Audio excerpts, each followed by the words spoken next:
I'd like to give an example of gang stalking, covert harassment. You can learn about this in Google. I have proofs that some judges took some bribes in Patterson. So proofs in Google, Doug Sattel, that these guys, the judge's friend, John Epperly, says if I talk and I present these proofs, I'm going to go back to jail. And he's making up lies that I am threatening the judge, Judge Guzman. That is why I went to jail. There's proof that this Judge Guzman saw me in Patterson, and they arrested me because they know I carry proofs of bribery, which you could see in the South Carolina church's cover of bribery, that the sheriff in South Carolina has confiscated those proofs of bribery, and you can see what's going on. But as far as gang stalking, covert harassment, because I have these proofs, or no longer have these proofs, the sheriff has confiscated them. It's all in the South Carolina, covering up bribery, South Carolina churches, Doug Sattel, Google, YouTube. I went to Route 23 Kia, which is a car dealership in Riverdale, New Jersey, Route 23. My salesman is Al.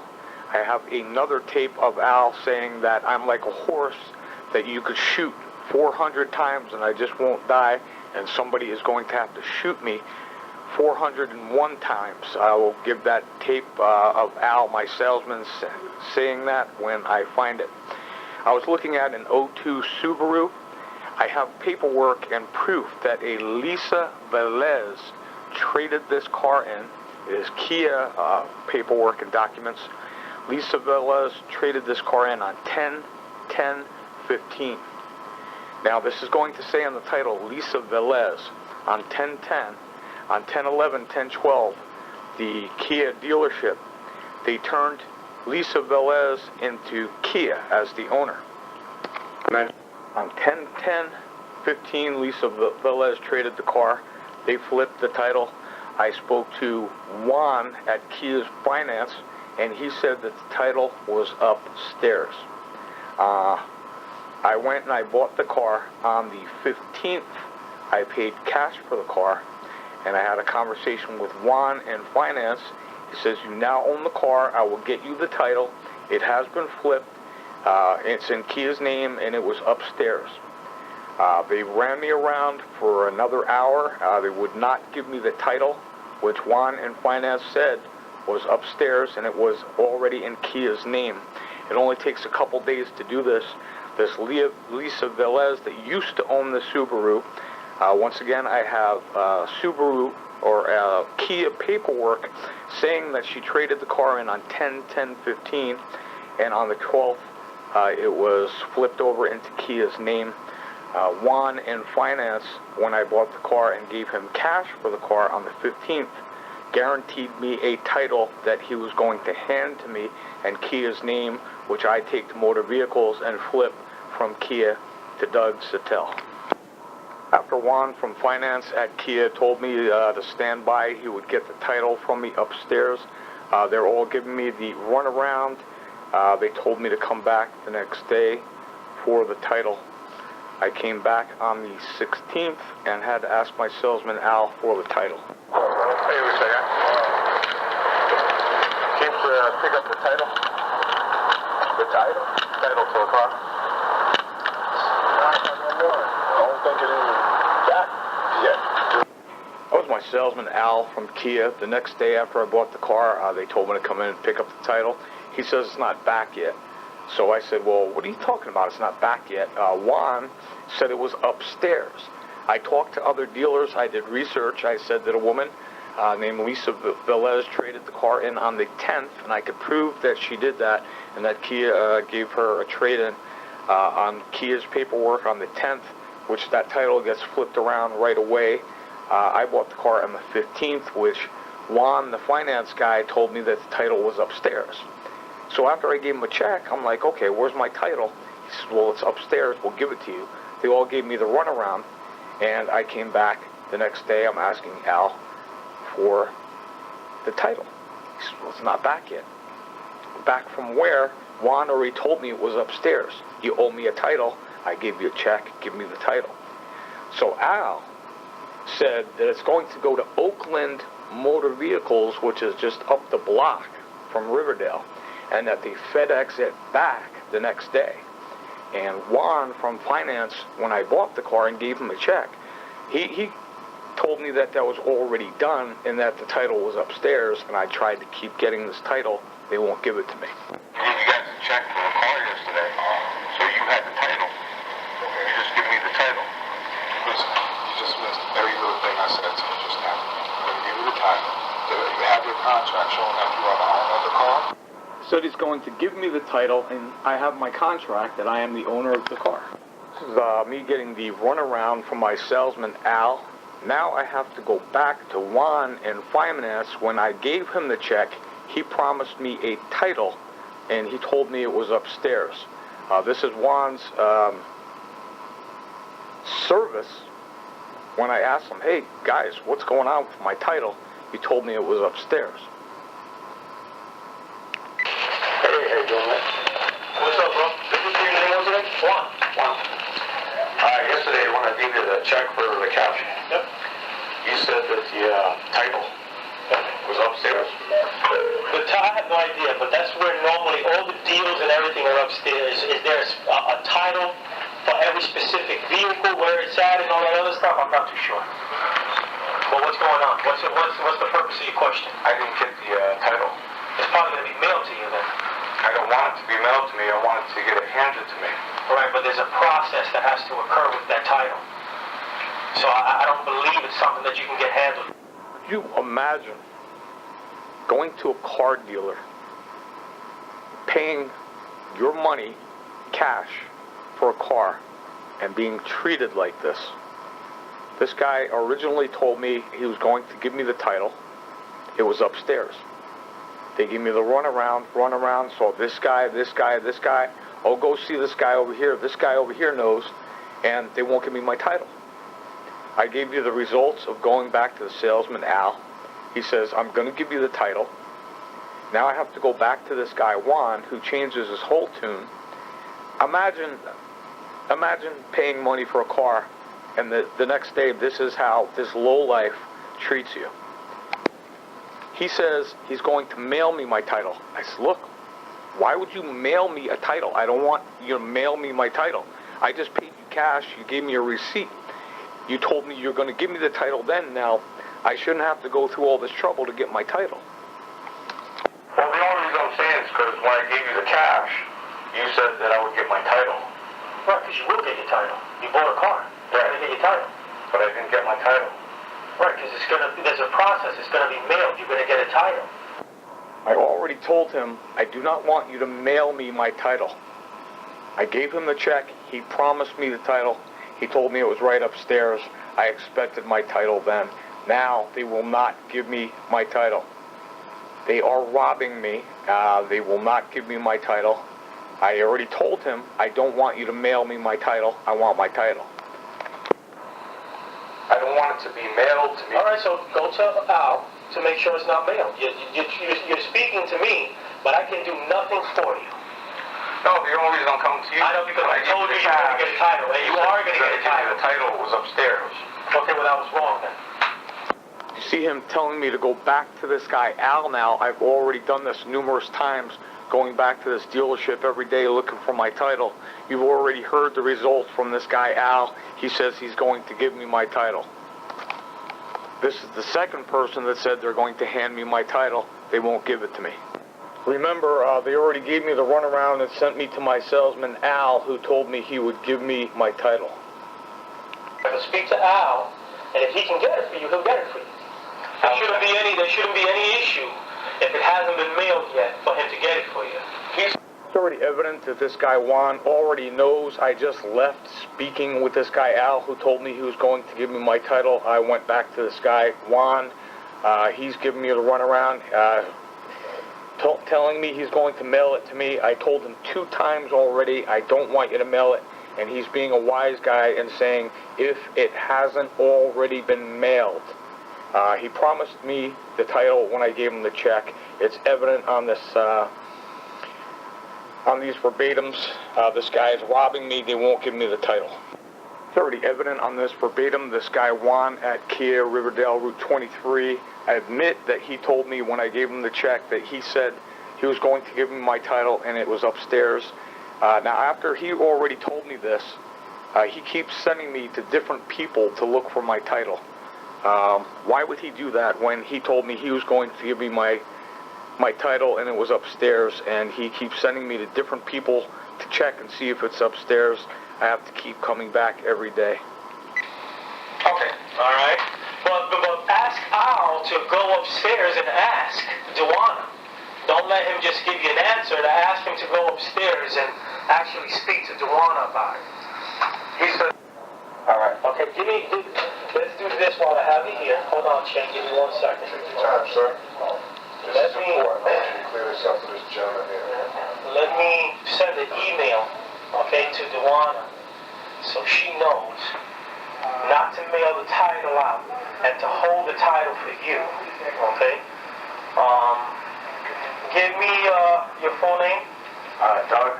Yep. S-I-T-T-E-L.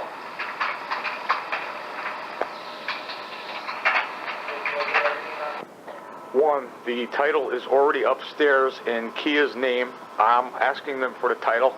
He already told you in the beginning of this that he told me when I gave him the check that he was going to give me the title. He keeps sending me to different people in his organization who's saying they're going to give me my title, and I have to keep going from person to person to person to get the title.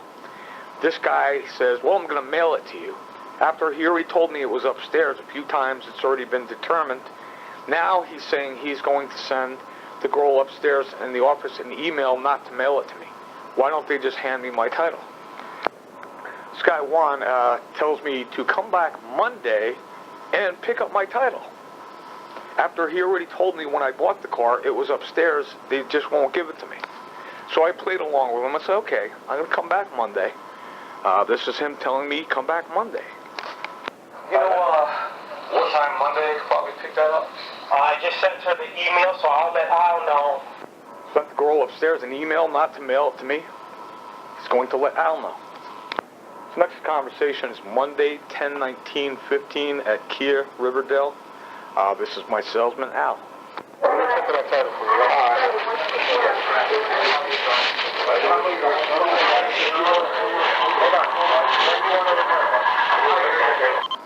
It's my salesman, Al. He's pretending to check up on my title.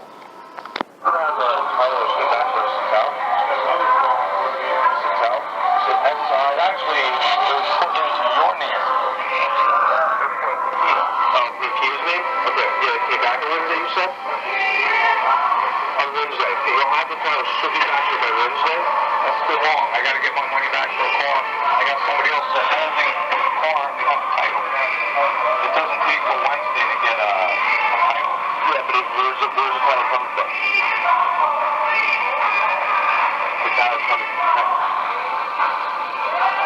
There was an issue with the title. This guy is claiming to be on the phone with this girl upstairs in the office, which has already been determined that this Lisa Velez traded the car in on 10/10, and the title was turned over through motor vehicles into Kia's name and was sitting up in the office since the 15th when Juan promised me the title. It's already determined. Juan admits he told me the title was upstairs. Now this guy is telling me that the title is in Trenton, and you hear him say there's an issue with the title. I told him I want my money back for the car. It doesn't take till next Wednesday to get a title. When the title's there, you hear them all telling me they have the title, they'll give me the title. I keep getting a runaround. I told him I want my money back. Can you find me a manager so I can get my money back for a month? I am the manager. Oh, can you give me the check back? For what? I have somebody who has the title to a car. When I buy a car, I want the title. Okay. And I was told by Al and this guy it will be no later than Monday. This guy's name is Gary. He claims to be the manager. I am asking for my money back. They keep giving me the runaround with this title. You mail it out? Is it already done or something? I mean, you guys have sent emails to the woman upstairs not to mail it anywhere. Okay. and I keep saying I'm coming back every day to get it, and now I just need my money back for the car. So I had somebody last week that has a title to the car and wants to sell me the car. You've already taken possession of the car. But I need the title. Yeah, we have to flip the title into your name. No, you don't. I want to put the title into my name. You hear this guy, he's another wise guy. In the beginning of that sentence, he says, oh, well, so we'll see if we mailed it yet. And I keep telling them, I've been through 100 people in this place telling them I want my title. And they keep saying they're going to mail it to me. He says, well, we have to flip the title into your name. I said, no, I go to motor vehicles and I flip it to my name. The earliest it could be is Monday. I said, we're not going to know until we go upstairs and ask the girls in the office. And they said they will have it back on Wednesday. So it'll be done on Wednesday. It could be picked up. Now this guy is telling me to come back on Wednesday and pick it up. I don't get it. You heard everything I've been through with these guys with the title. Starting with the finance guy telling me that it was upstairs and already flipped from Lisa Velez's name into Kia's name on 10/10. This guy Juan already admitted that it was upstairs when we had that conversation. They keep running me around, then coming back for my title, come back Monday, come back now Wednesday. What was your name, sir? Bob. I'll give you my card. No, that's okay. Don't worry about it. It's weird. I paid for the car and then usually get the title. Well, that's in a private sale, not from a dealership. Right. Usually in a private sale, you would get the title right away from a private individual, not through a business. Yeah, usually it's a 3 to 6 month process to get a title. Here are all the facts starting from this guy Juan when I bought the car, him promising me the title, letting me know it was upstairs and in Kia's name. Now these guys are going off the wall with the lies and telling me it takes 3 to 6 months to get the title. They're robbing me. Remember this one guy on here 30 seconds ago, 40 seconds ago says his name is Chuck. We're all sitting there and I'm waiting for my title. And this guy Chuck looks at me and says, "You're testing me." Testing me.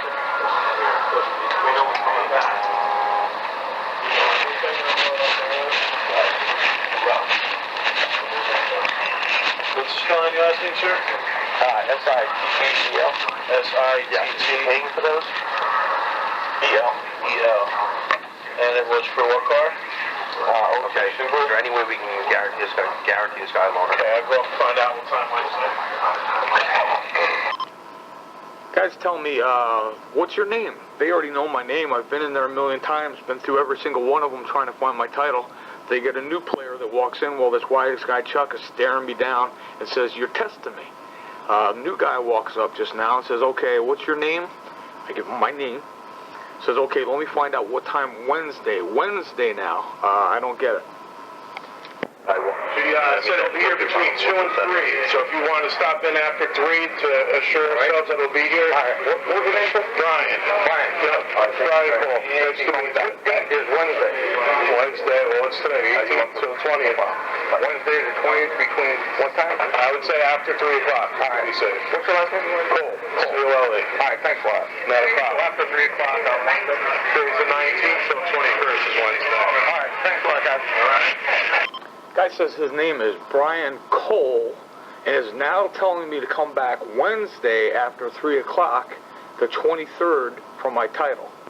You Google Doug Sattel. It says South Carolina church covering up bribery and proofs of bribery. The guy that I was working with, him inviting me different places, inviting me to the church and setting me up, having the sheriff come, and the sheriff confiscating tapes that proved my daughter's mother and stepdad were calling the judges, and many other proofs on all these tapes that the sheriff confiscated of Aiken County, South Carolina. It's proof in the South Carolina covering up bribery church. It's already on my site. This is another church in Lexington, South Carolina. I believe it's called Mount Horeb. I went to these guys and I told them that the church that was down the block in Aiken, and this guy Wayne Chiselka was holding my tapes and covering up the proofs where I could have seen my daughter years and years ago. I had a conversation with Pastors Ed and Nick that were very receiving of me, and they were acting all concerned. It's horrible. This guy won't give you your tapes back, etc., etc. And I gave them a flash drive with many proofs of things that were happening to me. They said, yeah, we'd like to listen to it, and we'd like to witness for you. And I went back to the church as they told me to come back, and this is what happened at Mount Horeb Church in Lexington, South Carolina, after these guys told me to come back and have a meeting with them for a follow-up. When I went back to this church, they had the door locked. There was a number to call on the door and said the door was broke. This guy came and he read the note on the door. It turns out he was an administrator for this church. And he said, hey, what's going on? You know, we got myself and this guy out here, and we're trying to get in. And they told him not to let me in. They thought that the flash drive was one of the only proofs that I had, and they were just going to confiscate it, and I'd never get it back. This is what happened when I went back to this church. So did he open the door? Oh, okay, all right. This is the guy on the phone with the lady inside.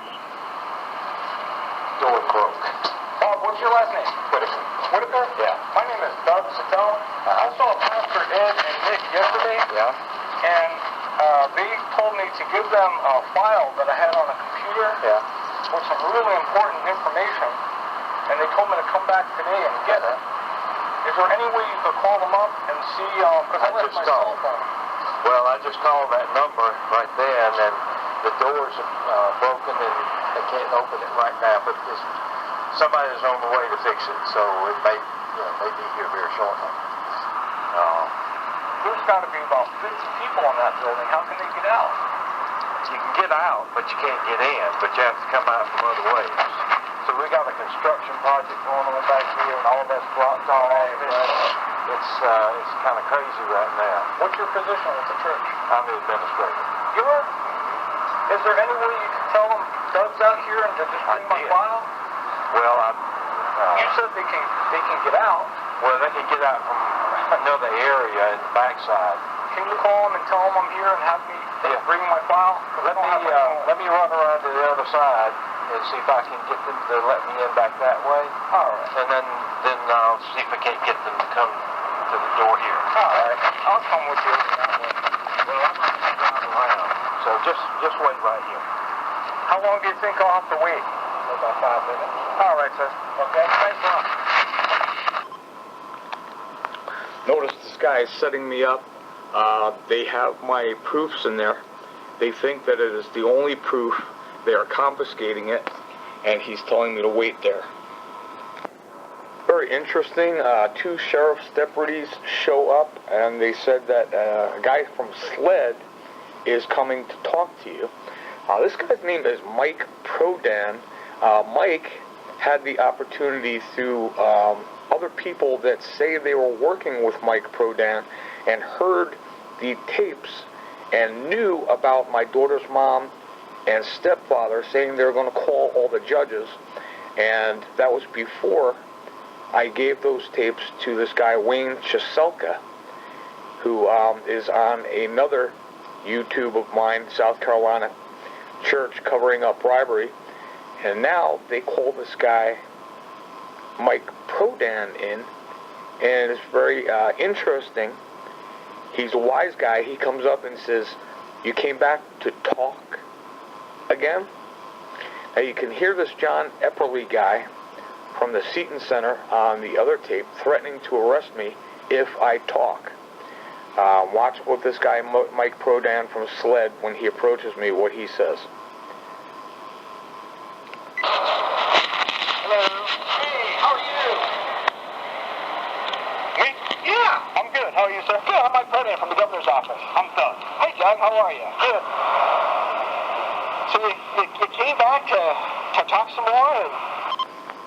See how he says you came back to talk some more? What seems to be the problem? I have proofs that bribes occurred, and you can hear this John Epperly guy, the judge's boy, saying if you talk, you go back to jail. They were communicating with each other, and this guy comes up with the approach, says, you came back to talk some more.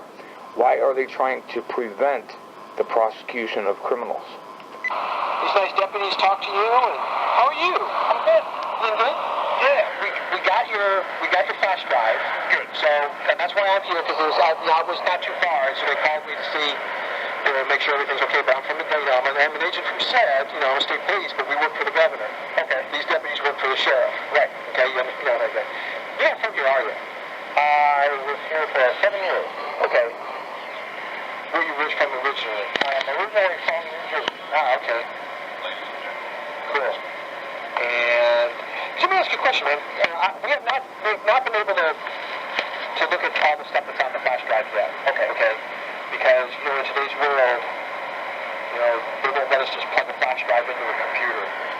They got to make sure there's no viruses. You haven't put any viruses or secret code shit. I don't know how.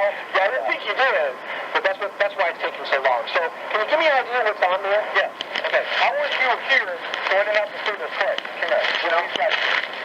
I was in New Jersey. Okay. In 2000, 2002. Before that, I had 1 to 13-year relationship with my daughter. And the judge would tell mom and stepdad that you have to let the kids go. The cops are always at the house, reports. I go back to court. The judge says, look, one more time you don't let the kid go, and you're going to jail. So mom and stepdad on transfer. Where you see it. So I walked into a Del Center in New Jersey. There was a girl there. I gave her my card. We had dinner. She was connected to judges and cops.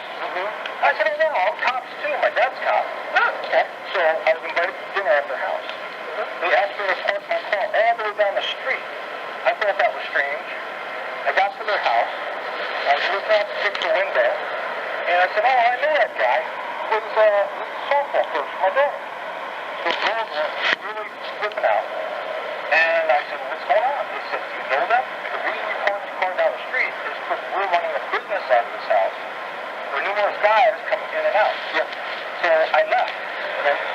After that, the girl remembered what I told her about the relationship with my daughter, that judges and the cops was going to the house, etc. She called my daughter mom. My daughter was 13, and I had it in concrete where if you were the judge, to bring all the previous history, my whole bundle of rights, all the way here. And in 1998, the judge told him that you better go to jail if you don't release this kid. So there's a custody thing. So this girl called the judges. My daughter called me. She said, Dad, these people are calling the house. You got to go to court to see me. And when you get there, it's fixed. Okay. So as I told Mr. Longshore and Mr. Pratt, when I got to court, they said your visitation is suspended. Okay. And I said, why? And they put it on paper. Your macho and egotistical. And those are the court papers in New Jersey. Okay. How long ago was this?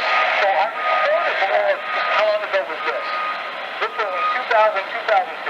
Okay. What does the court papers say now?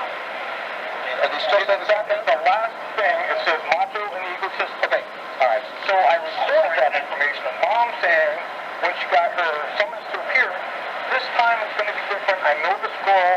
We're going to call the judges and we're going to make your daughter go in and say she doesn't want to see you. Okay. All right. Then stepdad gets on the phone and says, I'm going to prevent you from seeing your daughter. It goes on and on and on. Okay. So I came to South Carolina. I was being harassed, fired from my job. I was a loan officer for HSBC. I would refinance your home instead of financially. So I came down to South Carolina, presented those tapes to the church. And the church here in South Carolina? Yeah. Okay. All the churches got involved. Heard that. Okay. So then, I went to Charleston, and I was a coach in Charleston. And this guy says, okay, you got him. You got this. I went through. Okay. Offer you money, I'll give you a better job, I'll give you this and that, and the other thing. Hey, that's my daughter. I got you. I called him. So then that didn't work. He said, the next time you see me, I'm coming after you with a pipe. And the next time you go out, I walked out and these guys are approaching me like these street bumps with pipes trying to hit me. also said, we're going to make up lies about you. I'm sick of going out the home. You're a drug addict, this and that. I go, but nobody's going to believe you. This is all verbatim from that flash drive. Okay, so people are going to believe what we tell them. If I say that, and you raped your 9-year-old daughter, and that meets with the transcript of mom coming into court and saying, I won't let him see the kid until when she was 2, he raped her, did sexual things. So the church is saying, wait a minute, how did he see his daughter? It doesn't even matter because the guy said he was lying. He just admitted to that. And then they said, well, if that happened, how did he see his daughter? Why did he have all these judges' orders along the whole path? There's no way if somebody did that. Where's your daughter now? She's in New Jersey. I'm just curious. And how old is she now? That is a distraction. She's 13 years old. I can prove at 13 years old, I proved it. Mike Prodan from SLED is very aware of those tapes that this Wayne Chiselka from the Nazarene Church is covering up of mom and stepdad saying they know this girl and calling all the judges. And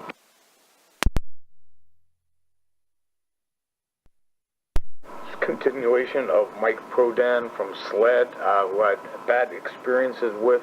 He was supposed to be working with other investigators, listening to those tapes that now the sheriff of Aiken and Wayne Chiselka from the Nazarene Church, Midland Valley, Route 1, and I believe Clearwater, South Carolina, are confiscating and covering up from everybody. Mike Prodan was aware of that and working with other investigators that were listening to those tapes and trying to prevent the prosecution of criminals. The stuff on the flash drive is about your custody issues in New Jersey. It proved that they called the judges, and so what are you asking Governor Haley to do? They told me, if you go to New Jersey, I'm going to throw you in jail again. Okay. I went to New Jersey, they put me in cuffs, threw me in jail, no allegation, no charge, nothing. Right. I sat down, and it was the judge I was reporting. And before I could say, wait a minute, I know you. Yes. In his playbook, he said he's incompetent to stand trial, and he drives me out backwards. Okay. And 3 years in jail, the church is like, But you haven't answered my question. I had those proofs. When I got out of jail, I took the proofs, and I was threatened again last week that I'm going to be thrown in jail if anybody hears it. Some guy, his name is John, and he says, listen, you're in our territory, and Judge so-and-so told me to tell you that we're going to arrest you again. Okay, hang on a second, time out. Yeah. Okay. If you've got an ID and all that other kind of stuff. I got a suspended driver's license. Okay. And record checks come back? Record checks come back. No one wants them? There's no warrants or anything pending? No one from New Jersey has filed a... Okay. What was the name of that? Mike Prodan. All right. Just asked him his name. He just tried to pull a fast one. He says, well, he has no warrants and no one from New Jersey is looking for him. Very interesting. To make sure that there's an order of protection. An order of protection? New Jersey. There's no warrants. So no one wants you. No, so you have to make sure. Because you're saying that this guy says your ass is going to jail, and make sure that no one does anything stupid. Right. I'm glad you're checking that. So you can know that, hey, look, there's no warrants out for my arrest because he starts getting these checks. Okay. Now, if I go back home to New Jersey to get my things, you have my insurance policy. That if I get thrown in jail, you know, I can tell you that you have no warrants out for your arrest as of this very minute. Now, if you go out and do something stupid and break the law, I got no control over that. I'll never do that. So I don't know, but you know what I'm saying? So I can't be your insurance policy for that. I can say as long as you didn't break the law, yeah, there's no warrant. I would never break. Let's go back to my question. What do you want Governor Haley to help you with? What was your name again? Mike. Okay, this is a point that I was trying to get to by arriving here. Okay, you are a representative, Governor Haley. Yes. Everything that happened, the guy last week says, you know what? You've got us. We're in trouble because you proved what we did to your daughter. You just proved we threw you in jail for 3 years for nothing. Okay? Okay? That's really hard for me. You have kids. Yes, I know. Okay, if you did, I don't know. If someone did that, you couldn't see your kid again. My dad's a retired cop, and we didn't get to see my daughter. She was having all kinds of emotional problems. I proved that they did that, and I proved that they threw me in jail for 3.5 years. All these guys are covering up these tapes that this guy Wayne Chiselka has and the Aiken sheriff. It's very interesting, very obvious. This guy, Mike Prodan, is listening to all of these proofs I have that he now has on a confiscated flash drive. Why isn't he doing anything about what is on that flash drive? Like you do, which I presented to Mr. Platt, if you're here doing a job, I don't know if you're for me or against me, doesn't matter. You're doing your job. I'm doing what I have to do for my family. I still don't know. Okay. The answer to my statement. The guy last week. What can Nikki Haley do for you? That's the question.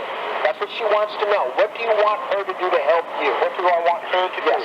I want her to hear what I'm telling you is on that flash drive. Okay. And the other party is going to go to everybody and say, oh, it's all a big lie. Okay. But my point now is I'm going to step back and say, no, I'm going to let them do all the talking. Okay. So,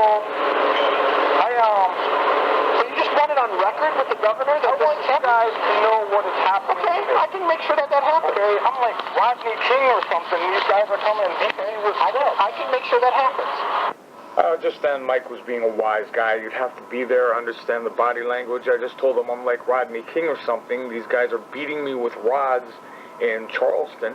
And he looked me in the eye and says, I can make sure that happens. It's already been determined. Mike knows how old my daughter is. Well, how old is your daughter now? That is a mob distraction. They all say, oh, she's 28 now, and they keep distracting away from how this crime was committed when she was 13 years old. What happens next with Mike is unfortunately very interesting. My daughter, my granddaughter, and I could drive to South Carolina and see my parents. And that didn't happen. That's not going to happen. That's not going to happen until someone in New Jersey, most likely a judge, says that's okay to do. The judge doesn't have to say that. They're already guilty for what they did. Whether they're guilty or not, a judge is going to have to approve your daughter coming to South Carolina. It's very interesting. It's already determined on this tape. Him with the distraction. Well, how old is your daughter now? He knows she's 28, and he says a judge is going to have to approve. You hear the way he stressed his body language. Approve your daughter coming to South Carolina. How could he get involved with something like that and actually transfer that information to me that a judge is going to have to approve my daughter coming to see my family? I don't understand. Here's what we're going to do. I'm going to guarantee you that we're going to get that information will be on record. Okay? I'm going to give you my card. Okay? Okay? So what happens is if you have any other new information, contact me. He just said everything that's on that flash drive, which is 3 hours and 35 minutes on my YouTube. How is this guy not doing anything about it? We're talking about a lot of major crimes, very serious crimes on that 3 hour and 35 minutes, corruption 2 in my YouTube. And you notice he says, if you have any further information, I want you to give it to me. Him and a couple other guys that were local investigators that were presenting these tapes that Wayne Chiselka from the Nazarene Church and Sheriff Michael Hunt are now covering up so no one can hear what's on there. This Mike Prodan was presented that information from a couple local investigators that mentioned his name on a few tapes. Why isn't he doing anything about it? What is on those 3 hours and 35 minutes, he's obviously trying to prevent the prosecution of criminals. Governor's representative. Okay, will you do that? Yes. Okay. I'm going to guess that the people of this nice church you don't need to come back and deal with them anymore. Okay. Okay? Would you do that? Why don't leave these folks alone? All right. I want your name one more time. Mike. Yeah, Mike. I came by yesterday, and I think you would do what I did. I think these guys would too.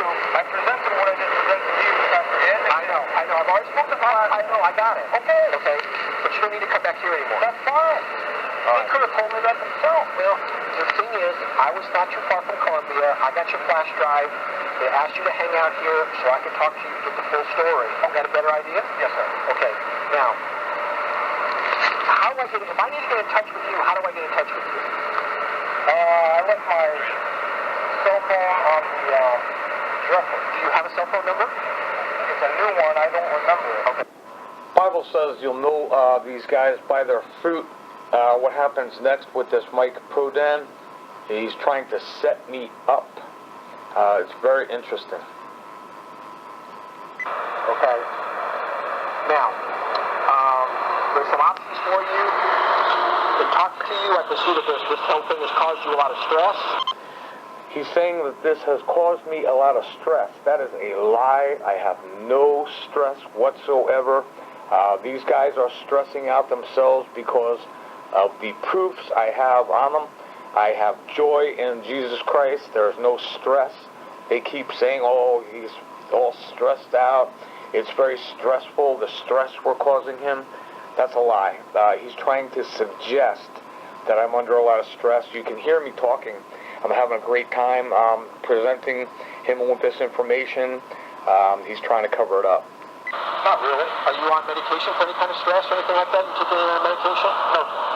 Has anyone in the past that you've told this story to, has anyone in the past ever say, Doug, this sounds crazy? It's impossible for it to sound crazy because it's not me talking. I just say, what I'm saying is, has anyone kind of approached you and said, Doug, this just sounds completely unbelievable? No. You know, have you ever gone to a doctor for stress about this or anything like that? I have no stress. On the child custody thing, was there ever a court-ordered examination by a doctor of any kind? See how this guy's trying to set me up? He says that, has anyone ever said that I'm crazy after I tell them this story? It's very obvious. I'm not telling anyone any story. I gave him the flash drive where each one of these guys is telling exactly what they do. I'm not going around telling anybody any story. It's all these guys on the flash drive. It's concrete ironclad proof. I'm not going around telling anybody any story. You see how this guy is working? It's disgusting. It really is. Yes, there was. Okay, what did the doctor say you had? Well, that doctor is not valid. He's the one that suspended. I didn't say it was valid. I'm just curious of what he said you had. He said, yeah, but he's not valid. He's a crook. Just tell me. He said I was schizophrenic. Right. Okay. You know what schizophrenia is? Yes, I do. But you know what's on that flash drive? It's not me. It's them saying everything. Do you know what schizophrenia is? Not really. It's just a word. Okay, it's just a word. Let me ask you a question. Yes, sir. You ever hear it's like people are talking to you when they're not there? Disgusting. I want you guys to listen, if you can, carefully to the Corruption 2 in my YouTube. It's 3 hours and 35 minutes long. That is what this guy, Mike Prodan, has in his possession, and he is covering up. That's a yes or no question. Yes or no? No. Okay. You ever smell anything that shouldn't be there? No. Okay. Ever see anything that's not supposed to be there? No. Okay. Ever feel anything that's not supposed to be there? No. Okay. All right. Mike, but we don't have to do this. It's on the flash drive. Everything that was happening. After all this Mike Prodan was trying to set me up, comes up to me, asks me if I hear voices, do I need an ambulance, I'm stressed out over all this. I'm not stressed out over any of this. Like I said, I have joy in Jesus Christ. I know the proofs I have, and it makes me very happy that I have these proofs. And these guys are the only ones that are stressed out. That's why they're doing what they do.